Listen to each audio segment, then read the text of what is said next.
Bumaba ang halaga ng produksyon sa agrikultura dahil sa mga nakaraang kalamidad at epekto ng African swine fever ngayong taon.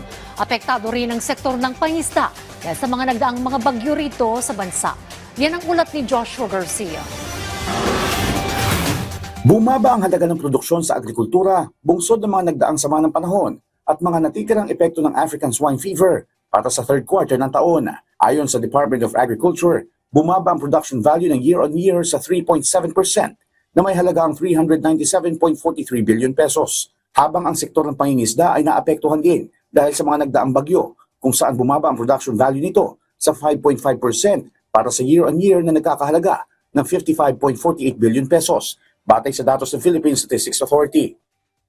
Undeniably, yung combined effects ng El Nino at La Nina, yun ang humila talaga pababa ng production ng palay, which is a major contributor. Alam natin ang palay a major contributor sa crop sector. Kaya more than half nung value ng agricultural and fisheries output ay dahil sa pagbaba ng production ng palay.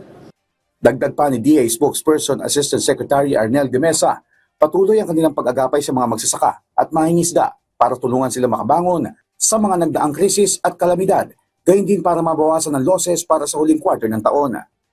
Patuloy yung pagbibigay natin ng mga intervention sa mga apektadong magsasaka at mangingisda para makabangon muli sila, kagaya ng pagbibigay natin ng mga binhi at saka mga pataba para makapagtanim uli, makarecover yung ating farming sector.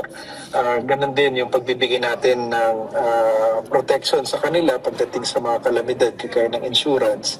Samantala, ayon kay de Mesa, puspusan din ang kagawaran sa pagpapalawak ng P29 at Rice for All program ng pamahalaan sa pamamagitan ng pagpaparami pa ng Kadiwa Centers alinsunod na rin sa utos ni Pangulong Ferdinand R. Marcos Jr. Kasi gusto ni Presidente ay mas lumawak pa yung makikinabang dito sa P29 at Rice for All natin by expanding the number of Kadiwa centers. Mayroon na naman siyang previous instruction before na pati yung mga provincial governments ay makijoin dito sa programa natin. Joshua Garcia para sa Pambansang TV sa Bagong Pilipinas.